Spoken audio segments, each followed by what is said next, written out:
العالمين والصلاة والسلام على سيد الأنبياء وأشرف المرسلين وعلى آله وصحبه أجمعين أما بعد فقد قال الله تبارك وتعالى ولكن الله حبب إليكم الإيمان وزينه في قلوبكم وكره إليكم الكفر والفسوق والعصيان أولئك هم الراشدون فضلا من الله ونعمة والله عليم حكيم.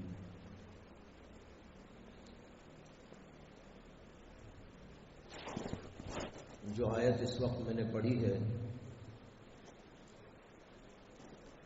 اس آیت میں حضرات صحابہ کرام رضوان اللہ تعالی علیہم اجمعین کی کچھ صفات بلکہ کہیے خاصیات بیان کی گئی اور خطاب بھی حضرات صحابہ کو ہے. وَلَكِنَّ اللَّهَ حَبَّبَ إِلَيْكُمُ الْإِيمَانَ، لیکن اللہ نے تمہارے دلوں میں ایمان کی محبت ڈال دی. وَزَيَّنَهُ فِي قُلُوبِكُمْ، اور تمہارے دلوں میں ایمان کو مزین کر دیا، یعنی حسین اور خوبصورت اور پیارا بنا دیا. وَكَرَّهَ إِلَيْكُمُ الْكُفْرَ، اور تمہارے نزدیک کفر کو مکروہ اور برا بنا دیا. والفسوق، اور فسق اور فجور کو بھی تمہارے نزدیک مکروہ اور برا قرار دے دیا. والعصیان، اور ہر قسم کی نافرمانی کو بھی. اولئک هم الراشدون، یہی وہ حضرات ہیں جو ہدایت پر ہیں. فضلا من اللہ ونعمہ، یہ محض اللہ کا فضل ہے اور اس کی نعمت ہے. واللہ علیم حکیم، اور اللہ تبارک و تعالی زبردست علم رکھنے والے ہیں اور زبردست حکمت والے ہیں. یہ ترجمہ ہے آیت کا. لیکن مجھے جو چیز آپ کو سمجھانا ہے وہ اسی سے ایک خاص اور اہم بات ہے، اور وہ یہ ہے کہ اللہ تعالیٰ نے اس میں حضرات صحابہ کرام کے بارے میں 2 باتیں بتائی ہیں، بلکہ 3 باتیں. ایک تو یہ بتایا کہ صحابہ کرام کے نزدیک اور ان کے دلوں میں اللہ نے ایمان کی محبت ڈال دی اور ایمان کو ان کے دلوں میں مزین اور بارونق بنا دیا. اور پھر یہ فرمایا وَكَرَّهَ إِلَيْكُمْ، اور صحابہ کرام کے نزدیک اللہ تبارک و تعالی نے کفر کو، فسق و فجور کو، تمام قسم کے گناہوں کو مکروہ بنا دیا. مکروہ کے بنے برا. اس سے معلوم ہوتا ہے کہ ایمان والے کے اندر اس کے تمام مجاہدات اور اس کی تمام جد و جہد کے نتیجے میں یہ باتیں اسے حاصل ہونی چاہیے. کیا بات؟ ایمان اس کے نزدیک محبوب ہو جائے، ایمان اسے پسند آئے، ایمان اسے پیارا لگے. اور ایمان سے مراد ایمان کامل ہے، اور ایمان کامل یہ ہے جس میں دل سے مانا جاتا ہے، جس کو کہتے ہیں تصدیق بالقلب، زبان سے اقرار کیا جاتا ہے جس کو کہتے ہیں اقرار باللسان، اور تیسرے عمل کیا جاتا ہے جس کو کہتے ہیں عمل بالارکان. بخاری پڑھنے والوں نے اس کے اوپر مستقل درس لیا ہے، سبق لیا ہے. ایمان کسے کہتے ہیں؟ ایمان کے اندر یہ تینوں چیزیں داخل ہیں. یہ ایمان یہاں پر مراد ہے۔ تو اللہ کہتے ہیں کہ صحابہ کرام کے نزدیک اللہ نے ان چیزوں کو محبوب بنا دیا تھا، ایمان کو، ایمان کامل کو محبوب بنا دیا تھا۔ اس لیے ان کے نزدیک ایمان محبوب تھا، اعمال محبوب تھے، نماز محبوب تھی، ذکر محبوب تھا، ہر نیکی محبوب تھی، ہر طاعت بہت پسند تھی۔ جو چیز پسند آتی ہے، دل میں اس کی محبت آ جاتی ہے، تو آدمی اس کے لیے بے قرار رہتا ہے نا؟ جس چیز کی محبت آ جاتی ہے تو آدمی اس کے لیے بے قرار رہتا ہے۔ ایک آدمی کو ایک آدمی سے محبت ہو گئی، اس کے لیے بے قرار ہے، کب جاؤں گا، کب ملوں گا، کب دیکھوں گا، کب بات کروں گا۔ کیوں؟ اس لیے کہ اس کی محبت اس کے دل میں آ گئی۔ جس کے دل میں ایمان کی محبت آ گئی، اور ایمان بھی کون سا؟ ایمان کامل، جس کے اندر نماز بھی ہے، روزہ بھی ہے، ذکر بھی ہے، تلاوت بھی ہے، اور دیگر عبادات اور نیکیاں بھی ہیں، سب چیزیں اس کے اندر داخل۔ جب وہ ایمان کسی کے دل میں محبوب بن جاتا ہے، وہ بھی اس کے لیے بے چین رہتا ہے، کب نماز پڑھوں، کب تہجد پڑھوں، کب ذکر کروں۔ اسے مصروفیت رہے گی، لیکن دل اٹکا ہوا ہوگا اس میں۔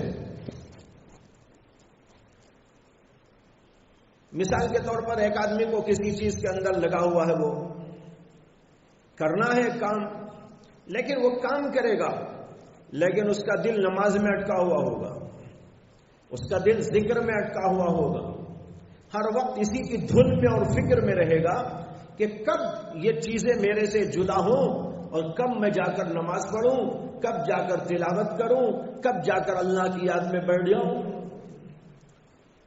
قرآن پاک میں نبی اکرم صلی اللہ علیہ وسلم سے اللہ نے خطاب کرتے ہوئے کہا ہے، فَإِذَا فَرَغْتَ فَانْصَبْ وَإِلَىٰ رَبِّكَ فَارْغَب۔ اے نبی علیہ السلام، جب آپ اپنے کاموں سے فارغ ہو جائے، فَإِذَا فَرَغْتَ، جب اپنے کاموں سے فارغ ہو جائے، فَانْصَبْ، اللہ کی عبادت کے لیے آپ کھڑے ہو جائیے، اس کے لیے تیار ہو جائیے۔ وَإِلَىٰ رَبِّكَ فَارْغَب، اور پھر بس اللہ ہی کی طرف رغبت کیجئے، اب کوئی اور کام نہیں آتا۔ کام تھا درس کا، تدریس کا، تعلیم کا، دعوت کا، تبلیغ کا، اور کچھ تھا، اے نبی آپ اس سے فارغ ہو گئے، اب بس اللہ کے لیے لگ جائیے۔ وہ بھی کام اللہ ہی کا تھا، لیکن خاص کام عبادت اور ریاضت اور اللہ کے لیے ذکر اذکار میں لگ جانا، اس کے لیے کہا کہ اب اس میں لگ جاؤ۔ یہ حال ہوتا ہے اس وقت جب آدمی کے دل کے اندر ایمان محبوب ہو جاتا ہے۔ صحابہ کرام کو یہ صفت حاصل تھی۔ ایک بات یہ، دوسری بات اللہ نے کیا کہی، وَكَرَّهَ إِلَيْكُمُ الْكُفْرَ وَالْفُسُوقَ وَالْعِصْيَانَ، کہ صحابہ کے دلوں میں کفر کو مکروہ بنا دیا تھا، یعنی برا بنا دیا تھا، اسی طرح فسق و فجور کو علماء نے یہاں فسوق کا ترجمہ کیا ہے جھوٹ، جھوٹ کو، والعصیان، اور خاص جھوٹ ہی نہیں بلکہ تمام قسم کے عصیان اور معصیتیں اور گناہ کے کام۔ صحابہ کرام کے دلوں میں ان کی کدورت ڈال دی گئی تھی، ایمان کی محبت، اعمال کی محبت، طاعات کی محبت، ذکر اذکار کی محبت، نمازوں کی محبت، اور دوسری طرف کفر کی برائی اور کفر کی کدورت، نفرت، اور اسی طرح فسق اور فجور اور تمام قسم کے گناہوں سے ان کے دلوں میں کدورت پیدا کر دی گئی۔ یہ کدورت ایسی سمجھو جیسے کہ ایک آدمی کو پیشاب سے کدورت ہوتی ہے، پاخانے سے ہوتی ہے۔ آپ کو ذرا پاخانہ یہاں لگ جائے، آرام سے بیٹھے رہیں گے، کھانا کھائیں گے، بریانی لا کر دے اور یہاں لگا ہوا ہو پاخانہ، کیا کریں گے؟ بڑا مزہ لے کے بریانی کھائیں گے، کہیں گے بھائی رکو رکو رکو ابھی آتا ہوں، پہلے حمام کو جائیں گے، دھوئیں گے، بلکہ جی تو چاہے گا نہا ہی کے آؤں. خالی اتنا دھو کے آنے سے طبیعت منشر نہیں ہوگی. طبیعت چاہے گی کہ نہیں، نہا کر دھو کر کپڑے بدل کر ذرا عطر بھی لگا کے آؤں، تب کھانا کھاؤں گا، بریانی کھاؤں گا. تب تک بریانی کھانے کا بھی مزہ نہیں آئے گا. حضرات صحابہ کرام کے دلوں میں تمام قسم کے گناہوں کو اسی طرح مکروہ کر دیا گیا تھا، برا بنا دیا گیا تھا. اب جس آدمی کے دل کے اندر جھوٹ کی ایسی نفرت، گناہوں کی ایسی کدورت، ان سے اس طرح کی برائی ڈال دی گئی ہو، وہ گناہوں کے قریب جا سکتے ہیں؟ گناہ کر سکتے ہیں؟ نہیں. اسی لیے حضرات صحابہ کرام کا حال سب جانتے ہیں کہ کیا تھا. ان تمام چیزوں سے پاک تھے. یہی تمام مجاہدات کا حاصل ہے. جو کچھ کہ ہم کو کرنا ہے یہاں رہتے ہوئے یا کہیں بھی رہتے ہوئے، تعلیم حاصل کرتے ہوئے، قرآن اور حدیث پڑھتے ہوئے، مجاہدات کرتے ہوئے، جو چیز حاصل کرنا ہے وہ یہی چیز ہے. میں نے بہت پہلے حضرت مولانا اشرف علی تھانوی رحمۃ اللہ علیہ کے ملفوظات میں ان کا ایک ملفوظ پڑھا، وہ پہلے سنا دیتا ہوں. حضرت تھانوی نے فرمایا کہ ایک دفعہ حضرت مولانا رشید احمد گنگوہی رحمۃ اللہ علیہ بیٹھے ہوئے تھے، اور ان کے پاس کچھ اور ان کے مریدین اور متعلقین بیٹھے ہوئے تھے. تو حضرت مولانا نے ان لوگوں سے کہا کہ بھائی بتاؤں. لوگوں نے کہا جی فرمائیے. تو کہا کہ سنو، صوفیاء کے یہاں آنا جانا، بزرگوں کی خدمت میں آنا جانا، ان کی صحبتوں کو اٹھانا، مجاہدات کرنا، یہ جو کچھ کیا جاتا ہے یہ ایک چھوٹے سے کام کے لیے کیا جاتا ہے. انہوں نے کہا یہ جو بزرگوں کے پاس آتے ہیں، جاتے ہیں، مجاہدات کرتے ہیں، ریاضتیں کرتے ہیں، مراقبات کرتے ہیں، چھلے کاٹتے ہیں، عبادتیں کرتے ہیں، رات رات بھر جگتے ہیں، شب بیداری کرتے ہیں، ذکر اذکار کرتے ہیں، یہ جو کچھ کیا جاتا ہے وہ دراصل ایک چھوٹی سی بات کے حاصل کرنے کے لیے کیا جاتا ہے.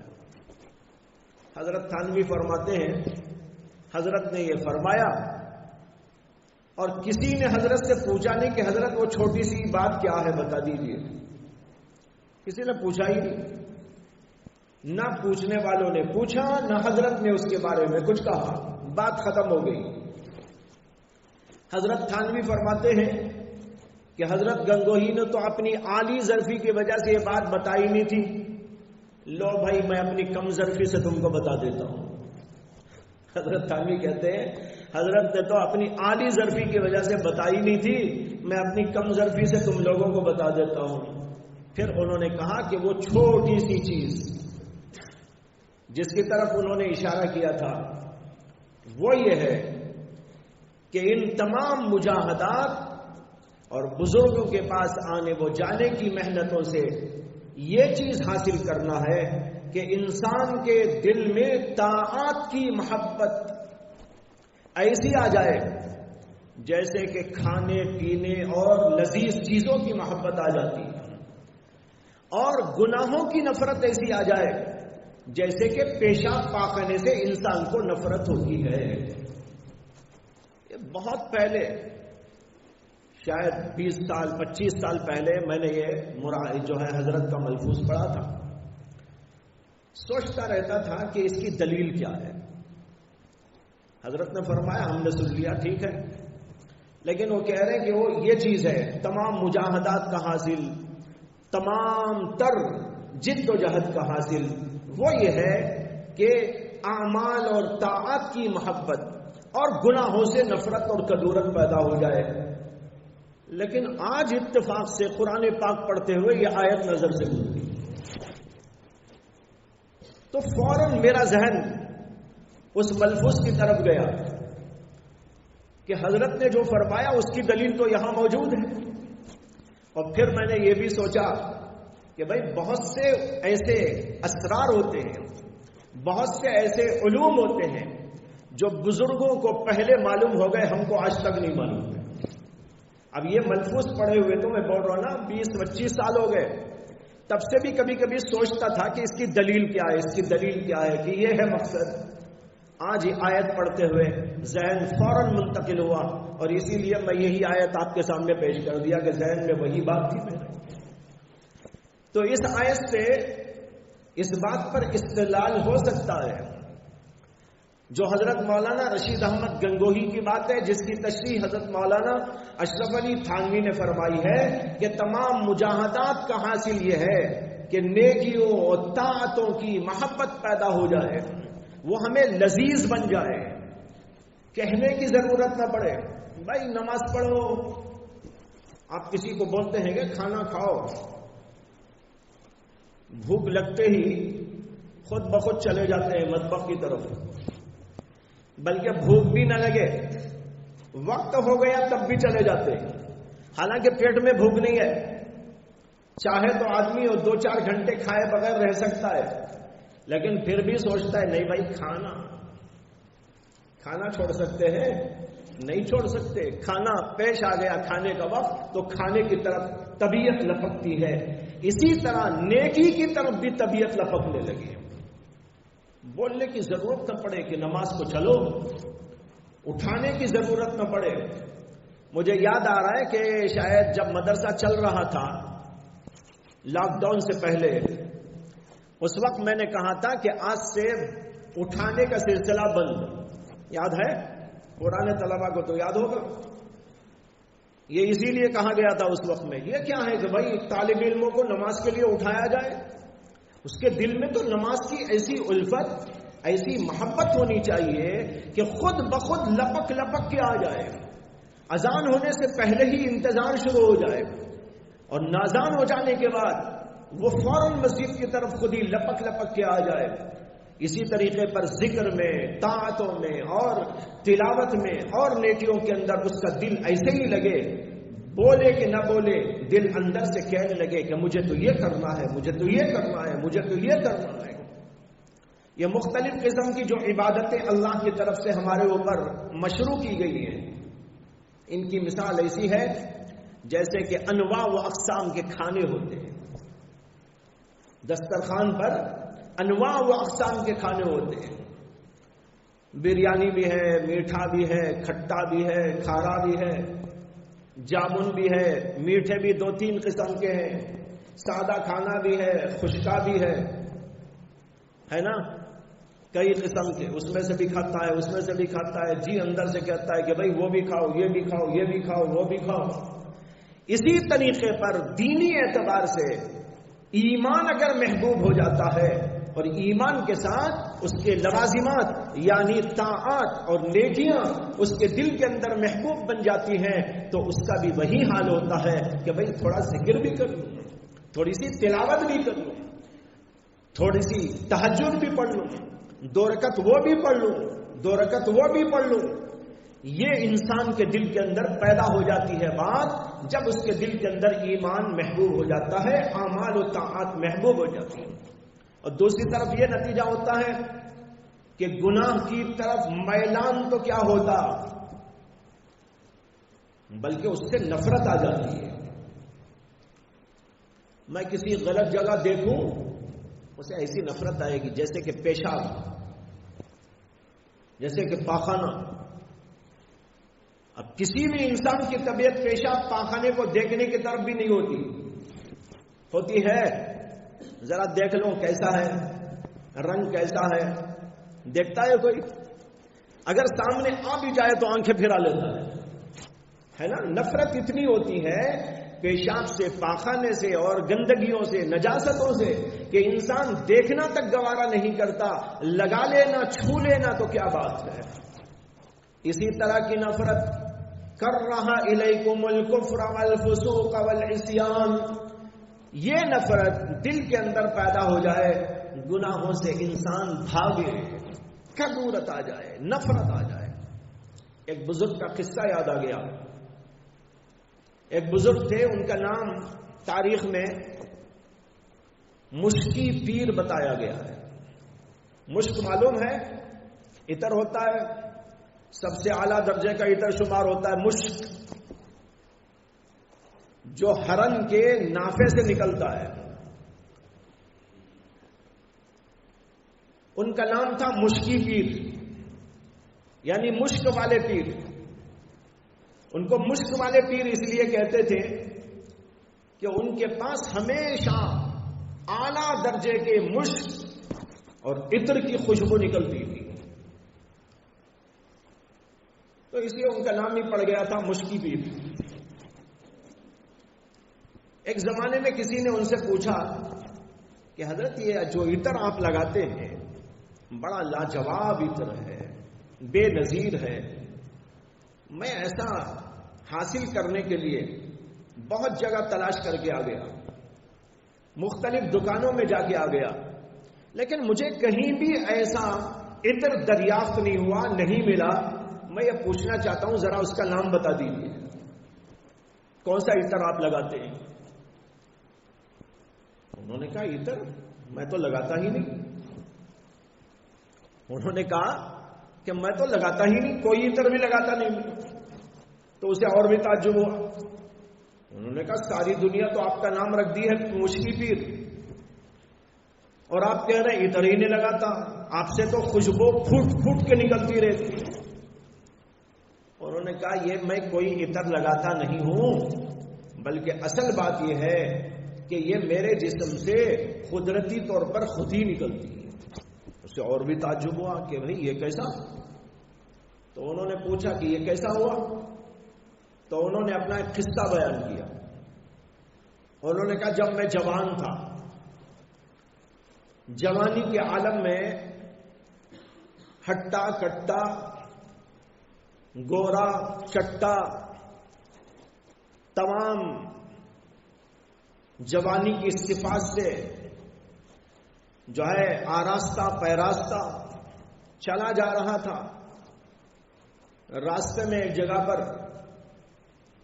ایک گھر کے پاس ایک عورت کھڑی ہوئی تھی۔ جب میں وہاں سے گزرنے لگا تو اس نے آواز دی کہ مولانا ذرا آئیے۔ وہ کہتے ہیں کہ میں یہ سمجھا کہ کوئی کام ہوگا، کوئی ضرورت پیش آ گئی ہوگی، عورت ذات ہے، کوئی سودا لانا ہوگا، کچھ ہوگا، ورنہ اچانک دروازے کے پاس سے ایک عورت ایسا بلائے۔ وہ کہتے ہیں کہ میں گیا، پوچھا کہ کیا ہے؟ کہا ذرا آئیے آئیے آئیے۔